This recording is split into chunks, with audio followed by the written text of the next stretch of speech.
पेश है भीष्म साहनी द्वारा लिखी गई कहानी अमृतसर आ गया है। वाचक मनीष साबू, प्रस्तुतकर्ता नाटक। गाड़ी के डिब्बे में बहुत मुसाफिर नहीं थे। मेरे सामने वाली सीट पर बैठे सरदार जी देर से मुझे लाम के किस्से सुनाते रहे थे। वे लाम के दिनों में बर्मा की लड़ाई में भाग ले चुके थे और बात बात पर खी खी करके हंसते और गोरे फौजियों की खिल्ली उड़ाते रहते थे। डब्बे में 3 पठान व्यापारी भी थे। उनमें से एक हरे रंग की पोशाक पहने ऊपर वाली बर्थ पर लेटा हुआ था। वह आदमी बड़ा हंसमुख था और बड़ी देर से मेरे साथ वाली सीट पर बैठे एक दुबले से बाबू के साथ उसका मजाक चल रहा था। वह दुबला बाबू पेशावर का रहने वाला जान पड़ता था, क्योंकि किसी किसी वक्त में वे आपस में पश्तो में बात करने लगते थे। मेरे सामने दाईं ओर कोने में एक बुढ़िया मुंह सिर ढांपे बैठी थी और देर से माला जप रही थी। यही कुछ लोग रहे होंगे, संभवतः एक दो और मुसाफिर भी रहे हों, पर वे स्पष्टतः मुझे याद नहीं। गाड़ी धीमी रफ्तार से चली जा रही थी और गाड़ी में बैठे मुसाफिर बतिया रहे थे और बाहर गेहूं के खेतों में हल्की हल्की लहरियां उठ रही थीं। और मैं मन ही मन बड़ा खुश था, क्योंकि मैं दिल्ली में होने वाला स्वतंत्रता दिवस समारोह देखने जा रहा था। उन दिनों के बारे में सोचता हूं तो लगता है हम किसी झुटपुटे में जी रहे हैं। शायद समय बीत जाने पर अतीत का सारा व्यापार ही झुटपुटे में बीता जान पड़ता है। ज्यों-ज्यों भविष्य के पट खुलते जाते हैं, वह झुटपुटा और भी गहराता जाता है। उन्हीं दिनों पाकिस्तान के बनाए जाने का ऐलान किया गया था और लोग तरह तरह के अनुमान लगाने लगे थे कि भविष्य में जीवन की रूपरेखा कैसी होगी, पर किसी की भी कल्पना बहुत दूर तक नहीं जा पाती थी। मेरे सामने बैठे सरदार जी बार बार मुझसे पूछ रहे थे कि पाकिस्तान बन जाने पर जिन्ना साहब बंबई में ही रहेंगे या पाकिस्तान में जाकर बस जाएंगे, और मेरा हर बार यही जवाब होता था, बंबई क्यों छोड़ेंगे, पाकिस्तान में आते जाते रहेंगे, बंबई छोड़ देने में क्या तुक है। लाहौर और गुरदासपुर के बारे में भी अनुमान लगाए जा रहे थे कि कौन सा शहर किस ओर जाएगा। मिल बैठने के ढंग में, गपशप में, हंसी मजाक में कोई विशेष अंतर नहीं आया था। कुछ लोग अपना घर छोड़कर जा रहे थे, जबकि अन्य लोग उनका मजाक उड़ा रहे थे। कोई नहीं जानता था कौन सा कदम ठीक होगा और कौन सा गलत। एक ओर पाकिस्तान बन जाने का जोश था, तो दूसरी ओर हिंदुस्तान के आजाद हो जाने का जोश। जगह जगह दंगे भी हो रहे थे और यौम आजादी की तैयारियां भी चल रही थी। इसी पृष्ठभूमि में लगता देश आजाद हो जाने पर दंगे अपने आप बंद हो जाएंगे। वातावरण के इस झुटपुट में आजादी की सुनहरी धूल सी उड़ी रही थी और साथ ही साथ अनिश्चय भी डोल रहा था। और इसी अनिश्चय की स्थिति में किसी किसी वक्त भावी रिश्तों की रूपरेखा की झलक दिख जाती थी। शायद झेलम का स्टेशन पीछे छूट चुका था, जब ऊपर वाली बर्थ पर बैठे पठान ने एक पोटली खोल ली और उसमें से उबला हुआ मांस और नान रोटी के टुकड़े निकाल निकाल कर अपने साथियों को देने लगा। फिर वह हंसी मजाक के बीच मेरी बगल में बैठे बाबू की ओर भी नान का टुकड़ा और मांस की बोटी बढ़ाकर खाने का आग्रह करने लगा था। काले बाबू, ताकत आएगी, आम जैसा हो जाएगा, बीबी भी तेरे साथ कुछ रहेगी। काले दाल कोर, तू दाल खाता है इसीलिए दुबला है। डिब्बे में लोग हंसने लगे थे। बाबू ने पश्तो में कुछ जवाब दिया और फिर मुस्कुराता सिर हिलाता रहा। इस पर दूसरे पठान ने हंसकर कहा, ओ जालिम, हमारे हाथ से नहीं लेता तो अपने हाथ से उठा ले, खुदा कसम बकरे का गोश्त है और किसी चीज का नहीं है। ऊपर बैठा पठान चहक कर बोला, ओ खंजीर के, इधर इधर तुमको कौन देखता है? हम तेरी बीवी को नहीं बोलेगा, ओ तू हमारे साथ बोटी तोड़, हम तेरे साथ दाल पिएगा। इस पर कहकहा उठा, पर दुबला पतला बाबू हंसता सिर हिलाता रहा और कभी कभी 2 शब्द पश्तो में भी कह देता। ओ कितना बुरा बात है, हम खाता है और तू हमारा मुंह देखता है। सभी पठान मगन थे। और ये इसलिए नहीं लेता कि तुमने हाथ नहीं धोए हैं। स्थूलकाय सरदार जी बोले और बोलते ही खी खी करने लगे। अधलेटी मुद्रा में बैठे सरदार जी की आधी तोंद सीट के नीचे लटक रही थी। तुम अभी सो के उठे हो और उठते ही पोटली खोलकर खाने लग गए हो, इसलिए बाबूजी तुम्हारे हाथ से नहीं लेते, और कोई बात नहीं। और सरदार जी ने मेरी ओर देखकर आंख मारी और फिर खीखी करने लगे। मांस नहीं खाता है बाबू तो जाओ जनाना डब्बे में बैठो, इधर क्या करता है। फिर कह कहा उठा। डब्बे में और भी अनेक मुसाफिर थे, लेकिन पुराने मुसाफिर यही थे जो सफर शुरू होने के समय से ही गाड़ी में बैठे थे। बाकी मुसाफिर उतरते चढ़ते रहे थे। पुराने मुसाफिर होने के नाते उनमें एक तरह की बेतकल्लुफी आ गई थी। ओ इधर आके बैठो, तुम हमारे साथ बैठो, आओ जालिम, किस्सा खानी की बातें करेंगे। तभी किसी स्टेशन पर गाड़ी रुकी और नए मुसाफिरों का रेला अंदर आ गया था। बहुत से मुसाफिर एक साथ अंदर घुसते चले आए थे। कौन सा स्टेशन है? किसी ने पूछा। वजीराबाद है शायद, मैंने बाहर झांक कर देखकर कहा। गाड़ी वहां थोड़ी देर के लिए खड़ी रही, पर छूटने से पहले एक छोटी सी घटना घटी। एक आदमी साथ वाले डिब्बे में से पानी लेने उतरा और नल पर जाकर पानी लोटे में भर रहा था। तभी वह भागकर अपने डिब्बे की ओर लौट आया। छलछलाते लोटे में से पानी गिर रहा था, लेकिन जिस ढंग से वह भागा था उसी ने बहुत कुछ बता दिया था। नल पर खड़े और लोग भी, 3-4 आदमी रहे होंगे, इधर उधर अपने अपने डिब्बों की ओर भाग गए थे। इस तरह घबराकर भागते लोगों को मैं देख चुका था। देखते ही देखते प्लेटफॉर्म खाली हो गया था, मगर डिब्बे के अंदर अभी भी हंसी मजाक चल रहा था। कहीं कोई गड़बड़ है, मेरे पास बैठे दुबले बाबू ने कहा। कहीं कुछ था, लेकिन क्या था कोई भी स्पष्ट नहीं जानता था। मैं अनेक दंगे देख चुका था, इसलिए वातावरण में होने वाली छोटी सी तब्दीली को भी भांप गया था। भागते व्यक्ति, खटाक से बंद होते दरवाजे, घरों की छतों पर खड़े लोग, चुप्पी और सन्नाटा, सभी दंगों के चिन्ह थे। तभी पिछले दरवाजे की ओर से, जो प्लेटफॉर्म की ओर ना खुलकर दूसरी ओर खुलता था, हल्का सा शोर हुआ। कोई मुसाफिर अंदर घुसना चाह रहा था। कहां घुसा आ रहा है? नहीं है जगह, बोल दिया ना जगह नहीं है, किसी ने कहा। अब बंद करो जी दरवाजा, यूं ही मुंह उठाए घुसे चले आते हैं, आवाजें आ रही थी। जितनी देर कोई मुसाफिर डिब्बे के बाहर खड़ा अंदर आने की चेष्टा करता रहे, अंदर बैठे मुसाफिर उसका विरोध करते रहते हैं। पर एक बार जैसे तैसे वह अंदर आ जाए तो विरोध खत्म हो जाता है और वह मुसाफिर जल्दी ही डिब्बे की दुनिया का निवासी बन जाता है और अगले स्टेशन पर वही सबसे पहले खड़ा बाहर मुसाफिरों पर चिल्लाने लगता है, नहीं है जगह, अगले डब्बे में जाओ, घुसे आते हैं। दरवाजे पर शोर बढ़ता जा रहा था। तभी मैले कुचैले कपड़ों और लटकती मूंछों वाला एक आदमी दरवाजे में से अंदर घुसता दिखाई दिया। चीकट, मैले कपड़े, जरूर कहीं की हलवाई की दुकान करता होगा। वह लोगों की शिकायतों आवाजों की ओर ध्यान दिए बिना दरवाजे की ओर घूमकर एक बड़ा सा काले रंग का संदूक अंदर की ओर घसीटने लगा। आ जाओ, तुम भी चढ़ जाओ, वे अपने पीछे किसी से कहे जा रहा था।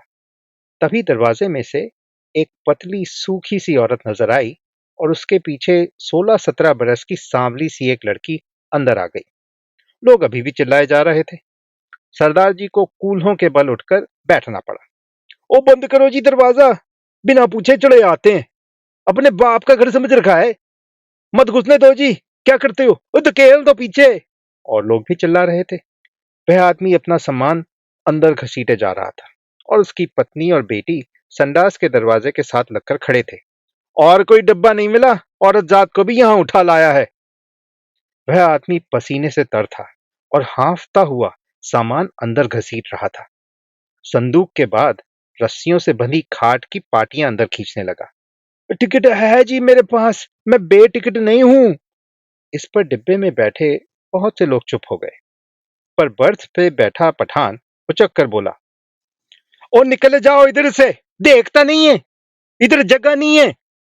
और पठान ने आव देखा ना ताव आगे बढ़कर ऊपर से ही उस मुसाफिर के लात जमा दी। पर लात उस आदमी को लगने के बजाय उसकी पत्नी के कलेजे में लगी और वे वहीं हाय हाय करती बैठ गई। उस आदमी के पास मुसाफिरों के साथ उलझने के लिए वक्त नहीं था। वह बराबर अपना सामान अंदर घसीटे जा रहा था। पर डिब्बे में मौन छा गया था। खाट की पाटियों के बाद बड़ी बड़ी गठरियां आईं। इस पर ऊपर बैठे पठान की सहन क्षमता चुक गई। निकालो इसे, ये कौन है ये? वह चिल्लाया।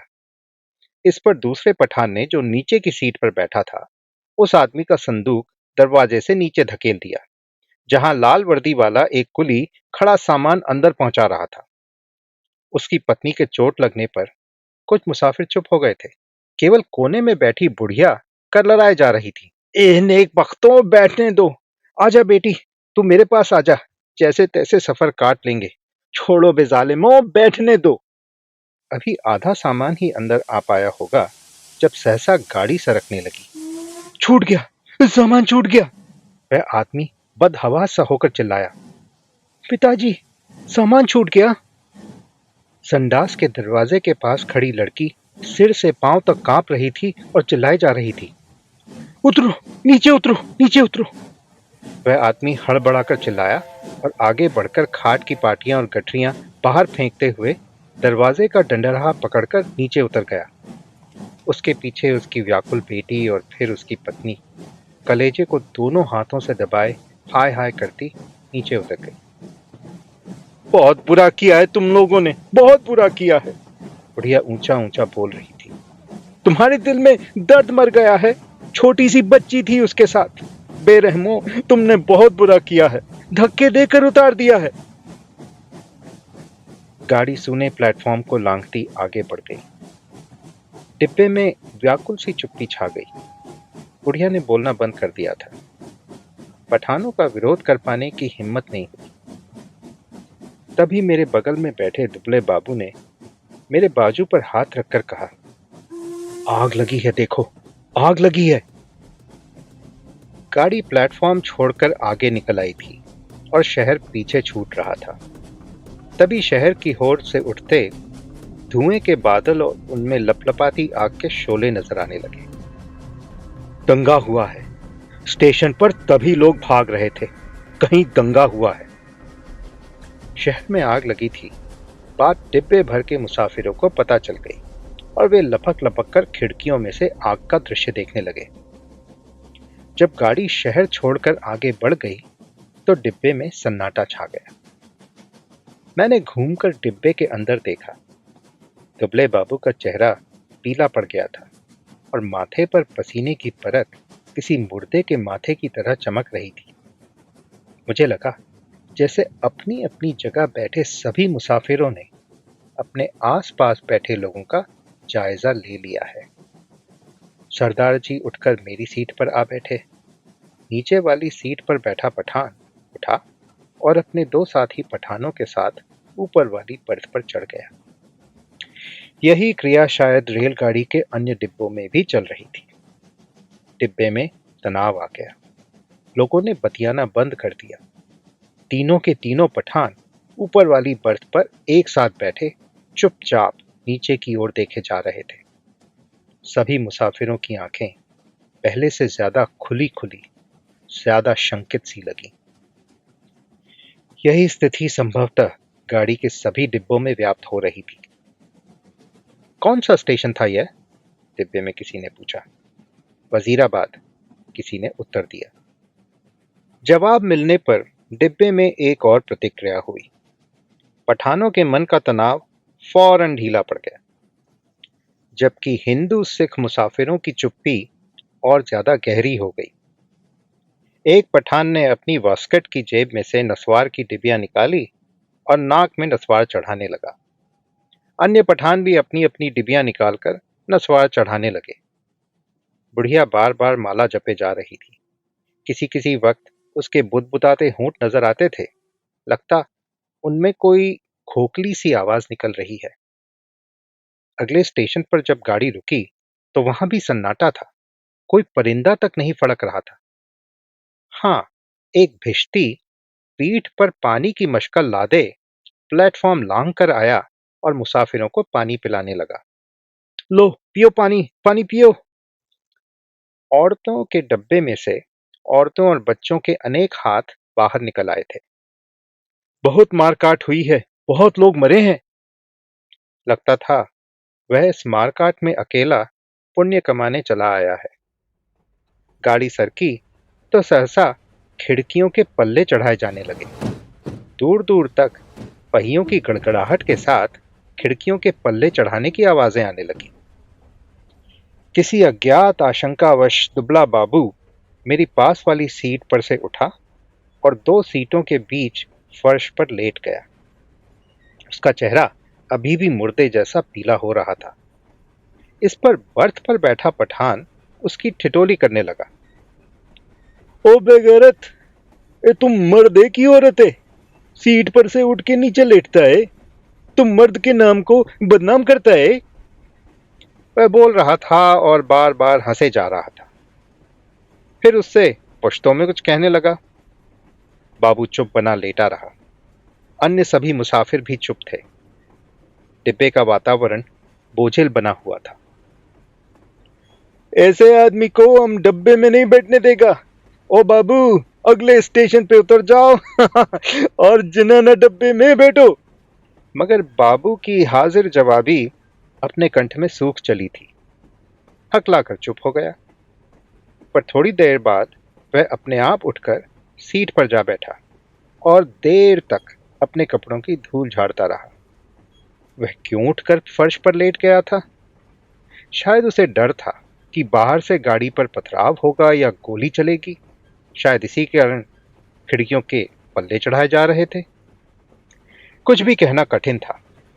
मुमकिन है किसी एक मुसाफिर ने किसी कारण से खिड़की का पल्ला चढ़ाया हो। उसकी देखा देखी बिना सोचे समझे धड़ाधड़ खिड़कियों के पल्ले चढ़ाए जाने लगे थे। बोझिल अनिश्चित से वातावरण में सफर कटने लगा। रात गहराने लगी थी।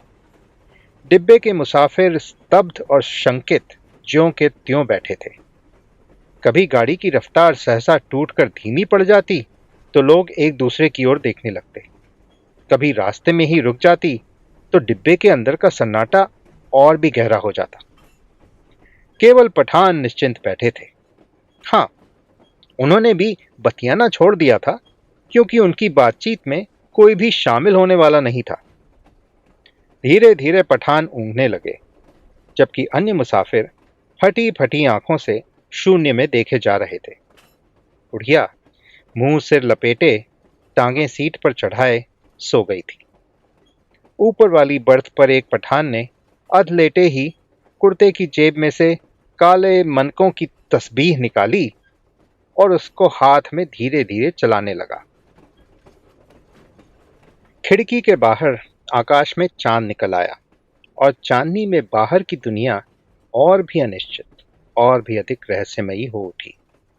किसी किसी वक्त दूर किसी ओर आग के शोले उठते नजर आते।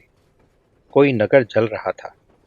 गाड़ी किसी वक्त चिंघाड़ती हुई आगे बढ़ने लगती, फिर किसी वक्त उसकी रफ्तार धीमी पड़ जाती और मीलों तक धीमी रफ्तार से ही चलती रहती।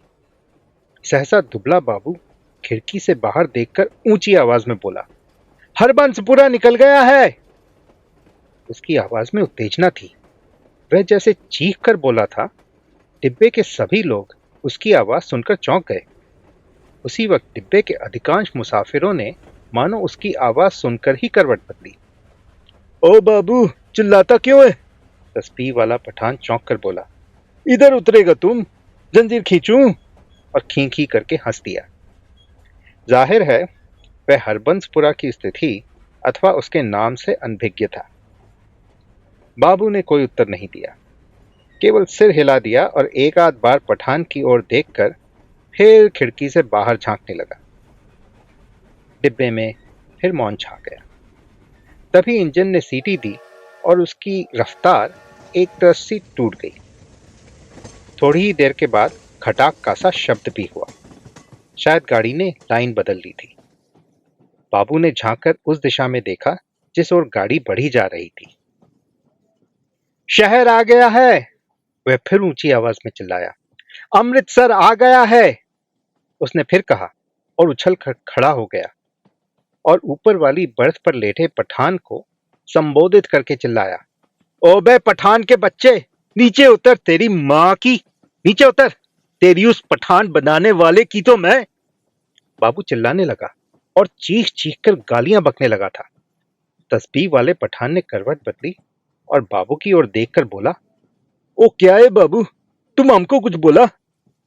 बाबू को उत्तेजित देखकर अन्य मुसाफिर भी उठ बैठे। नीचे उतर, तेरी मैं, हिंदू औरत को लात मारता है, हरामजादे, तेरी उस। ओ बाबू, बकर बकर नहीं करो। ओ खंजीर का तुख्म, गाली मत बको। हमने बोल दिया है, हम तुम्हारा जबान खींच लेगा। गाली देता है, मार। बाबू चिल्लाया और उछलकर सीट पर चढ़ गया। वह सिर से पांव तक कांप रहा था। ओ बस बस, सरदार जी बोले, ये लड़ने की जगह नहीं है। थोड़ी देर का सफर बाकी है, आराम से बैठो। मैं तेरी लात ना तोड़ू तो कहना, गाड़ी तेरे बाप की है, बाबू चिल्लाया। ओ, हमने क्या बोला? सभी लोग उसको निकालता था, हमने भी निकाला। ये इधर हमको गाली देता है, हम इसकी जबान खींच लेगा। बुढ़िया फिर से बीच में बोल उठी, वे जीणो जोगियो, आराम नाल बैठो, वे रब दे बंदियों, कुछ होश करो। उसके होंठ किसी प्रेत की तरह फड़फड़ाए जा रहे थे और उनमें से क्षीण सी फुसफुसाहट सुनाई दे रही थी। बाबू चिल्लाए जा रहा था, अपने घर में शेर बनता था, अब बोल, तेरी मैं उस पठान बनाने वाले की तो। तभी गाड़ी अमृतसर के प्लेटफॉर्म पर रुकी। प्लेटफॉर्म लोगों से खचाखच भरा था। प्लेटफॉर्म पर खड़े लोग झांक झांक कर डब्बे के अंदर देखने लगे। बार बार एक ही सवाल पूछ रहे थे, पीछे क्या हुआ है, कहां पर दंगा हुआ है। खचाखच भरे प्लेटफॉर्म पर शायद इसी बात की चर्चा चल रही थी कि पीछे क्या हुआ है। प्लेटफॉर्म पर खड़े 2-3 खोमचे वालों पर मुसाफिर टूट पड़ रहे थे। सभी को सहसा भूख और प्यास परेशान करने लगी थी। इसी दौरान 3-4 पठान हमारे डिब्बे के बाहर प्रकट हो गए और खिड़की में से झांक झांक कर अंदर देखने लगे। अपने पठान साथियों पर नजर पड़ते ही वे उनसे पश्तो में कुछ बोलने लगे। मैंने घूमकर देखा, बाबू डिब्बे में नहीं था। न जाने कब वह डिब्बे में से निकल गया था। मेरा माथा ठनका। गुस्से में वह पागल हुए जा रहा था, न जाने क्या कर बैठे। पर इसी बीच डिब्बे के तीनों पठान अपनी अपनी गठरी उठाकर बाहर निकल गए और अपने पठान साथियों के साथ गाड़ी के अगले डिब्बे की ओर बढ़ गए। जो विभाजन के पहले प्रत्येक डब्बे के भीतर होता रहा था, अब सारी गाड़ी के स्तर पर होने लगा था। खोमचे वालों के इर्द गिर्द भीड़ छटने लगी। लोग अपने अपने डब्बों को लौटने लगे। तभी सहसा एक ओर से मुझे वह बाबू आता दिखाई दिया। उसका चेहरा अभी भी बहुत पीला था और माथे पर बालों की लट झूल रही थी। नजदीक पहुंचा तो मैंने देखा, उसने अपने दाएं हाथ में लोहे की एक छड़ उठा रखी थी। जाने वे उसे कहां मिल गई थी। डिब्बे में घुसते समय उसने छड़ को अपनी पीठ के पीछे कर लिया था और मेरे साथ वाली सीट पर बैठने से पहले उसने हौले से छड़ को सीट के नीचे सरका दिया। सीट पर बैठते ही उसकी आंखें पठान को देख पाने के लिए ऊपर उठी, पर डिब्बे में पठानों को न पाकर वह हड़बड़ाकर चारों ओर देखने लगा। निकल गए हरामी, मादर, सब के सब निकल गए। फिर वह सिट पिटाकर उठ खड़ा हुआ और चिल्लाकर बोला, तुमने उन्हें जाने क्यों दिया? तुम सब नामर्द हो, बुज़दिल। पर गाड़ी में भीड़ बहुत थी। बहुत से नए मुसाफिर आ गए थे। किसी ने उसकी ओर विशेष ध्यान नहीं दिया। गाड़ी सरकने लगी तो वह फिर मेरी सीट पर आकर बैठ गया, पर वह बड़ा उत्तेजित था और बराबर बड़बड़ाए जा रहा था। धीरे धीरे हिचकोले खाती गाड़ी आगे बढ़ने लगी। डिब्बे में पुराने मुसाफिरों ने भरपेट पूरियां खा ली थीं और पानी पी लिया था और गाड़ी उस इलाके में आगे बढ़ने लगी थी जहां उनके जान माल को खतरा नहीं था। नए मुसाफिर बतिया रहे थे। धीरे धीरे गाड़ी फिर समतल गति से चलने लगी थी। कुछ ही देर बाद लोग ऊँघने भी लगे थे, मगर बाबू अभी भी फटी फटी आंखों से सामने की ओर देखे जा रहा था। बार बार मुझसे पूछता कि पठान डिब्बे में से निकलकर किस ओर गए हैं। उसके सिर पर जुनून सवार था। गाड़ी के हिचकोलों में मैं खुद ऊँघने लगा था। डिब्बे में लेट पाने के लिए जगह नहीं थी। बैठे बैठे ही नींद में मेरा सिर कभी एक ओर को लुढ़क जाता तो कभी दूसरी ओर को। किसी किसी वक्त झटके से मेरी नींद टूटती और मुझे सामने की सीट पर अस्त व्यस्त से पड़े सरदार जी के खर्राटे सुनाई देते। अमृतसर पहुंचने के बाद सरदार जी फिर से सामने वाली सीट पर टांगे पसार कर लेट गए थे। डिब्बे में तरह तरह की आड़ी तिरछी मुद्राओं में मुसाफिर पड़े थे। उनकी विभिन्न मुद्राओं को देखकर लगता था डिब्बा लाशों से भरा है। पास बैठे बाबू पर नजर पड़ती तो कभी वह खिड़की के बाहर मुंह किए देख रहा होता, कभी दीवार से पीठ लगाकर तन कर बैठा नजर आता। किसी किसी वक्त गाड़ी किसी स्टेशन पर रुकती तो पहियों की गड़गड़ाहट बंद होने पर निस्तब्धता सी छा जाती। तभी लगता जैसे प्लेटफॉर्म पर कुछ गिरा है या जैसे कोई मुसाफिर गाड़ी में से उतरा है, और मैं झटके से उठकर बैठ जाता। इसी तरह जब एक बार मेरी नींद टूटी तो गाड़ी की रफ्तार धीमी पड़ गई थी और डिब्बे में अंधेरा था। मैंने उसी तरह अधलेटे खिड़की से बाहर देखा। दूर पीछे की ओर किसी स्टेशन के सिग्नल के लाल कुमकुमे चमक रहे थे। स्पष्टतः गाड़ी कोई स्टेशन लांघ कर आई थी, पर अभी तक उसने रफ्तार नहीं पकड़ी थी। डिब्बे के बाहर मुझे धीमे से अस्फुट स्वर सुनाई दिए। दूर ही एक धूमिल सा काला पुंज नजर आया।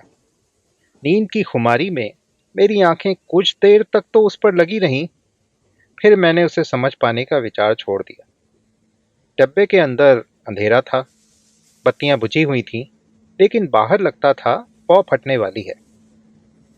मेरी पीठ पीछे डिब्बे के बाहर किसी चीज के खरोचने की सी आवाज आई। मैंने दरवाजे की ओर घूमकर देखा। डिब्बे का दरवाजा बंद था। मुझे फिर से दरवाजे खरोचने की आवाज सुनाई दी। फिर मैंने साफ साफ सुना लाठी से कोई दरवाजे का दरवाजा पटपटा रहा था। मैंने झांककर खिड़की से बाहर देखा। सचमुच एक आदमी डिब्बे की 2 सीढ़ियां चढ़ आया था। उसके कंधे पर एक गठरी झूल रही थी और हाथ में लाठी थी। उसने बदरंग से कपड़े पहन रखे थे और उसकी दाढ़ी भी थी। फिर मेरी नजर बाहर नीचे की ओर गई। गाड़ी के साथ साथ एक औरत भागती चली आ रही थी, नंगे पांव, और उसने 2 गठरियां उठा रखी थी। बोझ के कारण उससे दौड़ा नहीं जा रहा था। डिब्बे के पायदान पर खड़ा आदमी बार बार उसकी ओर मुड़कर देख रहा था और हाँफता हुए कहे जा रहा था, आ आजा आजा, तू भी चढ़ जा, आ इधर आ। दरवाजे पर फिर से लाठी पटपटाने की आवाज आई। खोलो जी दरवाजा, खुदा के वास्ते दरवाजा खोलो। वह आदमी हाँफ रहा था। खुदा के लिए दरवाजा खोलो, मेरे साथ औरत जात है, गाड़ी निकल जाएगी। जैसा मैंने देखा, बाबू हड़बड़ाकर उठ खड़ा हुआ और दरवाजे के पास जाकर दरवाजे में लगी खिड़की में से मुंह निकालकर बोला, कौन है? इधर जगह नहीं है। बाहर खड़ा आदमी फिर गिड़गिड़ाने लगा, खुदा के वास्ते दरवाजा खोलो, गाड़ी निकल जाएगी। और वह आदमी खिड़की के अंदर से अपना हाथ डालकर दरवाजा खोल पाने के लिए सिटकनी टटोलने लगा। नहीं है जगह, बोल दिया, उतर जाओ गाड़ी में से, बाबू चिल्लाया, और उसी क्षण लपक कर दरवाजा खोल दिया। या अल्लाह! उस आदमी के अस्फुट से शब्द सुनाई दिए। दरवाजा खुलने पर जैसे उसने इत्मीनान की सांस ली हो। उसी वक्त मैंने बाबू के हाथ में छड़ चमकते देखा। एक ही भरपूर वार बाबू ने उस मुसाफिर के सिर पर किया था। मैं देखते ही डर गया और मेरी टांगें लरस गईं। मुझे लगा जैसे छड़ के वार का उस आदमी पर कोई असर नहीं हुआ। उसके दोनों हाथ अभी भी जोर से डंडहरे को पकड़े हुए थे। कंधे पर से लटकती हुई गठरी घिसटकर उसकी कोहनी पर आ गई थी। तभी सहसा उसके चेहरे पर लहू की 2-3 धारें एक साथ फूट पड़ी। मुझे उसके खुले होंठ और चमकते दांत नजर आए। वह 1-2 बार या अल्लाह बुदबुदाया और फिर उसके पैर लड़खड़ा गए। उसकी आंखों ने बाबू की ओर देखा, अधमुंधी सी आंखें जो धीरे धीरे सिकुड़ती जा रही थीं, मानो उसे पहचानने की कोशिश कर रही हूं कि वह कौन है और उससे किस अदावत का बदला ले रहा है। इसी बीच अंधेरा कुछ और छन गया था। उसके होंठ फिर से फड़फड़ाए और उनमें सफेद दांत फिर से झलक उठे। मुझे लगा जैसे वह मुस्कुराया है, पर वास्तव में केवल क्षय के कारण ही होंठ पर बल पड़ने लगे थे। नीचे पटरी के साथ साथ भागती औरत बड़बड़ाए और कोसे जा रही थी। उसे अभी भी मालूम नहीं हो पाया था कि क्या हुआ है। वह अभी भी शायद यह समझ रही थी कि गठरी के कारण उसका पति गाड़ी पर ठीक से चढ़ नहीं पा रहा है और उसका पैर जम नहीं पा रहा है। वह गाड़ी के साथ साथ भागती हुई अपनी दो गठरियों के बावजूद अपने पति के पैर पकड़ पकड़ कर सीढ़ी पर टिकाने की कोशिश कर रही थी। तभी सहसा डंडरें से उस आदमी के दोनों हाथ छूट गए और वह कटे पेड़ की भांति नीचे जा गिरा और उसके गिरते ही औरत ने भागना बंद कर दिया, मानो दोनों का सफर एक साथ ही खत्म हो गया हो। बाबू अभी भी मेरे निकट डिब्बे के खुले दरवाजे में बुत का बुत बना खड़ा था। लोहे की छड़ अभी भी उसके हाथ में थी। मुझे लगा जैसे वह छड़ को फेंक देना चाहता है, लेकिन उसे फेंक नहीं पा रहा। उसका हाथ जैसे उठ नहीं रहा था। मेरी सांस अभी भी फूली हुई थी और डिब्बे के अंधियारी कोने में मैं खिड़की के साथ सटकर बैठा उसकी ओर देखे जा रहा था। फिर वह आदमी खड़े खड़े हिला। किसी अज्ञात प्रेरणावश वह एक कदम आगे बढ़ आया और दरवाजे में से बाहर पीछे की ओर देखने लगा। गाड़ी आगे निकलती जा रही थी। दूर पटरी के किनारे अंधियारा पुंज सा नजर आ रहा था। बाबू का शरीर हरकत में आया। एक झटके में उसने छड़ को डब्बे से बाहर फेंक दिया, फिर घूमकर डब्बे के अंदर दाएं बाएं देखने लगा। सभी मुसाफिर सोए पड़े थे। मेरी और उसकी नजर नहीं उठी। थोड़ी देर तक वह खड़ा डोलता रहा, फिर उसने घूमकर दरवाजा बंद कर दिया। उसने ध्यान से अपने कपड़ों की ओर देखा, अपने दोनों हाथों की ओर देखा, फिर एक एक करके अपने दोनों हाथों को नाक के पास ले जाकर उन्हें सूंघा, मानो जानना चाहता हो कि उसके हाथों से खून की बू तो नहीं आ रही है।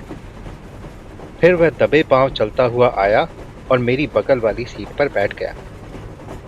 धीरे धीरे झुटपुटा छंटने लगा। दिन खुलने लगा। साफ सुथरी सी रोशनी चारों ओर फैलने लगी। किसी ने जंजीर खींचकर गाड़ी को खड़ा नहीं किया था। छड़ खाकर गिरी उसकी देह मीलों पीछे छूट चुकी थी। सामने गेहूं के खेतों में से फिर से हल्की हल्की लहरियां उठने लगी थीं। सरदार जी बदन खुजलाते उठ बैठे। मेरी बगल में बैठा बाबू दोनों हाथ सिर के पीछे रखे सामने की ओर देखे जा रहा था। रात भर में उसके चेहरे पर दाढ़ी के छोटे छोटे बाल उगाए थे। अपने सामने बैठा देखकर सरदार जी उसके साथ बतियाने लगे। ओ बड़े जीवट वाले हो बाबू, दुबले पतले हो पर बड़े गुर्दे वाले हो, बड़ी हिम्मत दिखाई है। तुमसे डर के ही वो पठान डब्बे में से निकल गए। यहाँ बने रहते तो एक न एक की खोपड़ी तुम जरूर दुरुस्त कर देते। और सरदार जी हंसने लगे। बाबू जवाब में मुस्कुराया, एक विभित्स सी मुस्कान, और देर तक सरदार जी के चेहरे की ओर देखता रहा।